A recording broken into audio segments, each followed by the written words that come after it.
మైనింగ్లో గత ప్రభుత్వం దోపిడీకి పాల్పడిందని మంత్రి కొల్లు రవీంద్ర ఆరోపించారు. ఇసుక రీచ్లను వారికి అనుకూలమైన ప్రాంతాల్లో ఏర్పాటు చేశారని మండిపడ్డారు. తమ ప్రభుత్వం ప్రజలకు ఉచితంగా ఇసుక ఇచ్చేందుకు ఉచిత ఇసుక పాలసీ తీసుకొచ్చిందని మంత్రి కొల్లు రవీంద్ర తెలిపారు. ప్రభుత్వం నిర్ణయించిన ధర కన్నా ₹1 ఎక్కువ వసూలు చేసిన కఠిన చర్యలు తీసుకుంటామని మంత్రి రవీంద్ర హెచ్చరించారు. విపరీతమైన దోపిడీ చేసినటువంటి పరిస్థితుల్లో ప్రజలకు ఉచితంగా శాండ్ అందించాలని ఒక మెకానిజం అందించడం జరిగింది. ఈ మెకానిజం జూలై 8వ తారీఖు నుంచి అమల్లోకి రావడం జరిగింది. ఆనాటికి ఉన్నటువంటి స్టాక్ పాయింట్స్, ఎందుకంటే ప్రభుత్వం వచ్చిన వెంటనే మాన్సూన్ సీజన్ అంటే వర్షాకాలం స్టార్ట్ అయింది.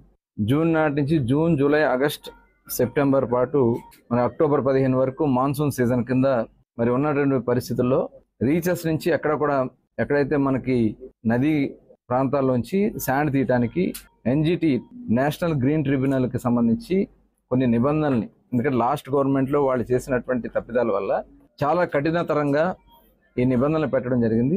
ఇసుక మైనింగ్లో విపరీత